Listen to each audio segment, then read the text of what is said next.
What's going on, everybody? Happy Saturday. It's Erica with Not Your Average EDC, and I owe you guys the Week 3 update of the Lanny's clip by Case. We're in the truck again because I have nowhere to film that is quiet aside from my truck.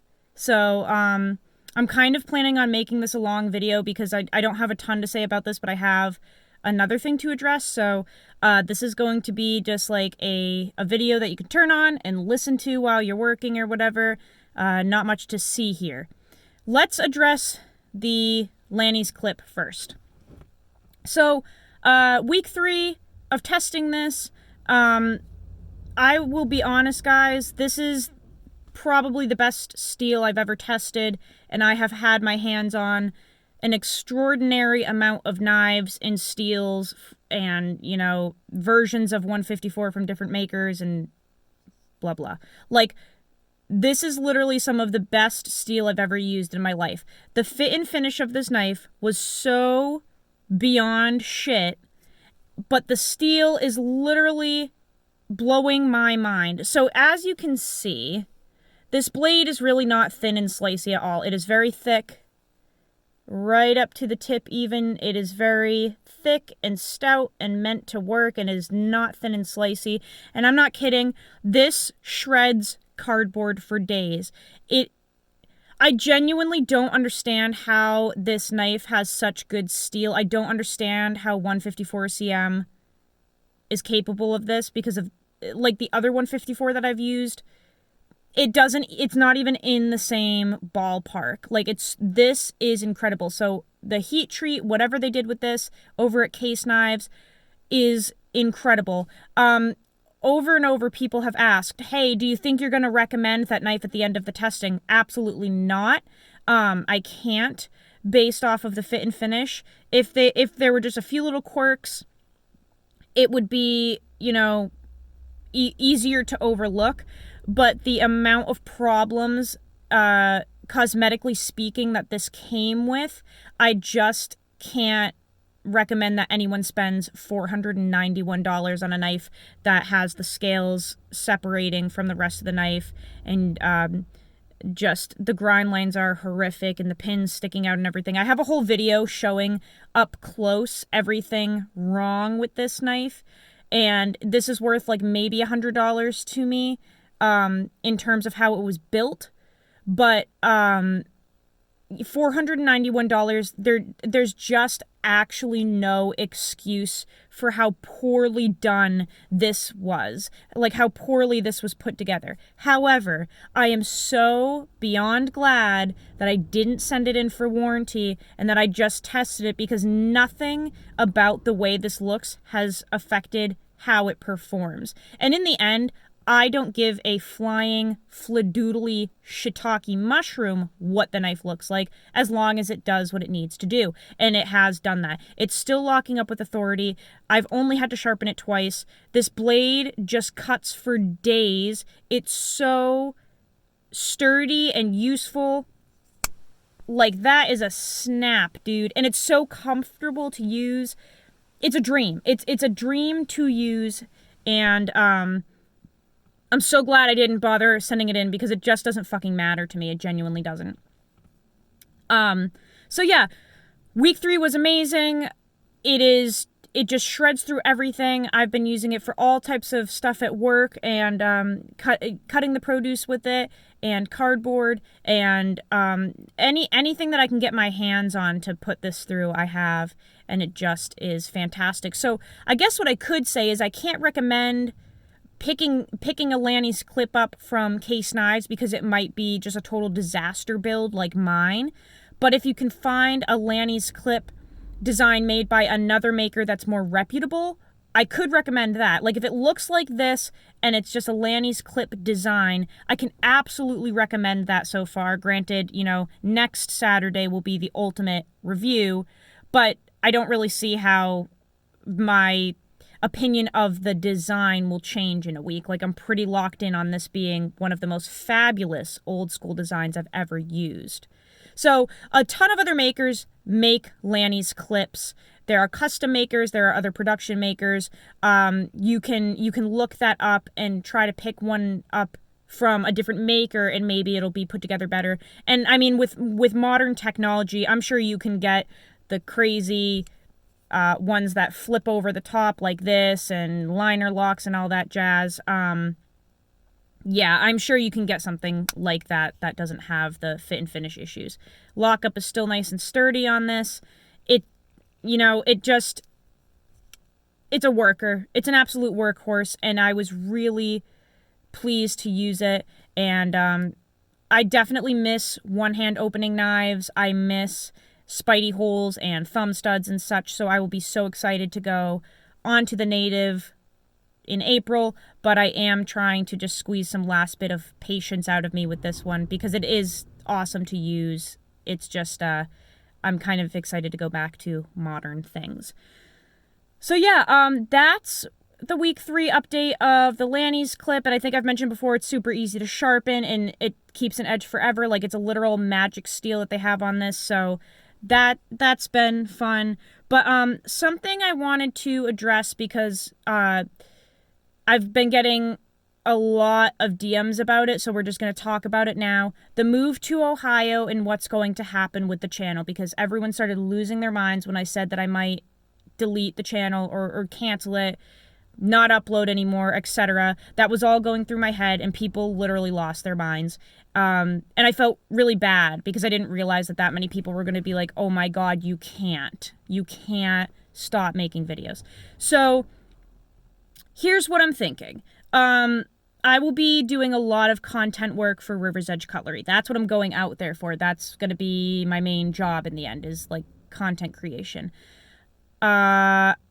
Because there's going to be so many new things to film in Ohio, a whole new lifestyle, I'm going to start my own little homestead and everything, I will keep the channel. However, because I will be I will be associated with River's Edge, I can't continue this channel in the manner that I have been at all. Now, nobody is telling me, not a single soul is telling me that I need to do this. Like, this is my own choice. I have been told by River's Edge that I can keep the channel and do my own thing, but by my choice, professionally speaking, I believe it's a conflict of interest if I'm testing knives on my own time and not necessarily liking them and putting my opinion out as vulgar as I make it, which that's how I am. I just say things how they are, and that's how I got to where I am now. But now that I'm going to be in a professional setting, going to blade shows, going to public events, I cannot be on the side saying that a knife is as thick as your mother. Like, I can't. I can't. That's inappropriate. So, like, I'm going to try to squeeze in all the fun until I actually am out at River's Edge. Like, we will get our vulgarity out now. The next couple months, we will just pack in as much bullshit as we can. But the moment I get out there and I'm in Ohio and I'm actually employed under River's Edge, I can't continue the channel as I have been now. With that being said, I will still do knife reviews. I will still do the month testing. I will still be clear and open and honest. It will just be in a format that's more professional, so that basically nothing can be held against me. I can't like completely shit on companies, but I'm allowed to say what I like and dislike about a knife, but I'm not going to be making it as extreme as I have been. So don't worry, like, we will still be open and honest. I will still be giving you guys the real life deal about things, because nobody else is, but it'll just be a little more professional, right? So yeah, that's what's gonna happen with the channel. We still have a few months of being fucking ridiculous and swearing. Fuck. I feel like Steve, Super Steel Steve, he'll just like open his videos and be like, balls, dick and balls. It's amazing. So we'll get a little, our last little bit of that in before we shut down the inappropriate behavior on the channel. Then we'll be more professional.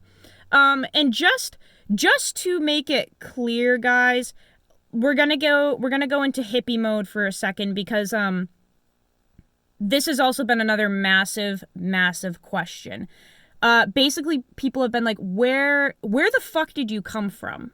Like, you literally just came out of nowhere. Everyone is talking about you now in the community. you magically got employed at River's Edge? Like, how did this even come about? Like, I have never heard of you before, and now you're just like, boo, everyone's saying use your shit, and everyone's talking about not your average GDC. Let me tell you something, okay? I've been through some shit. Like, not a pity party thing here. I've been through some fucking shit. Like, I've been homeless. I was in a beyond abusive relationship that literally fucked my head up so bad. My brain is like scrambled eggs. I have failed at saving people's lives. I have literally gone to save someone's life and they were fucking dead. Like, dead. I've just seen some fucked up shit, and I've been through some fucked up shit, and that's just like the surface level of things, okay? I live in a really not so great area. Been around a lot of drugs and alcohol and drugs. Like, it's not like this was handed to me in any sense. I worked my ass off to get where I am. Let me say that again so that you hear me. I worked my fucking ass off to get here. And nobody has challenged me on that. Like, it's not like I'm declaring this to prove a point. It's just like people have asked, like, where did you even come from? How did you even get here? Because I grew up in a very fucked up environment the second half of my life, and I didn't want to be there anymore. I didn't want that to be the rest of my life. And when I found a hobby that I enjoyed and where my voice was actually appreciated for once in my life, I put every ounce of everything I had into it, and that's why within 6 months, I was literally a nobody in the world. And within 6 months, now I'm gonna go work at River's Edge Cutlery and be on camera, and people respect my opinion, and I'm actually going places in life. Like, worked my effing butt off, making videos all the time, trying to create content on Instagram, making connections with people, responding to people at 1 o'clock in the morning about knives, like literally just trying my hardest to give you guys real content that is entertaining and realistic and honest. And I really did work my butt off to get to where I am now. Like, the fact that I'm going to go work at River's Edge is nobody from where I grew up, where I am, gets those opportunities. Like, most people that I'm around have never even left New England or New Hampshire. Like, flying on a plane somewhere, unimaginable. Like, having money to, like, actually live not in poverty, unimaginable. I'm not kidding, guys. I'm not kidding. So, like, I guess my point is, if you are in a spot in your life where you just don't want to live like that anymore, you don't want to do it, you can make a change. It might be hard, trust me. I have struggled with suicide attempts numerous times, drug addiction, really messed up stuff because I could not handle life anymore. I genuinely just fucking couldn't. It beat me down for years and years. And you can get out of it. You are your environment, though. And people say, like, oh, like, moving isn't the way to escape your problems. Actually, yes, it fucking is. Sometimes. Not in every instance, but if you are growing up in an environment that is literally killing you, that makes you want to kill yourself and, like, overdose on drugs, and you're around fucked up people, and people that take advantage of you and, like, literally destroy you physically, emotionally, mentally, sometimes it is healthy to actually get out of there and go move somewhere else and start over. And, like, my life in New Hampshire right now at this very moment is much better than it has been. I'm blessed to be where I am, but I will tell you right now, last year, I was literally coming home and drinking until I fell asleep in a dog bed. That's how fucked up I was. So, hard work and perseverance and motivation, it really can get you places in life. Like, clean up your fucking act, get it together, go out and make money, go to work, do your job, make your money and save it up, and don't, like, blow it on dumb shit, and get the fuck out of where you are and move your family to somewhere where you can get better jobs, or move out of the house that you hate, or get out of the toxic environment that you're in, or the toxic relationship. Jesus, that one almost killed me. Get out of toxic relationships that you know are killing you and go find something that you can actually live with. Okay? You can do it. If I did it, you can do it. I promise you. Like, promise. That's why I don't let anybody get in my way. Nobody brings me down. I don't give a shit what you have to say. Because literally the only person that can get in my way is myself. And the only thing on my mind right now is getting out to Ohio and like literally making money and starting over and creating a brand new life with these beautiful people out there and like setting myself up for success. So you can do it. You have to just put the work in. But that's how I did that within like literally 6 months. Like my life is changing in such a short period of time because I just busted my balls to get out there and be like, no, I am worth something. Like, look at me. I am worth something. And you guys are too. You can do it. So that's my speech for the day. Yeah, I'm just tired of hearing people bitch about how they can't go anywhere in their life and they can't do anything. And then they get like jealous of people that are like winning in life. Like, I'm winning because I'm actually running the race. Get off your ass and come run the race with me. I will literally hold your hand. Like, let's go together. Okay? So go use your shit. Go conquer the day. Go use your knives. I love you guys. I will see you on the next video. I love you so much. Take care of yourselves, okay? Seriously, take care of yourselves and go fucking win.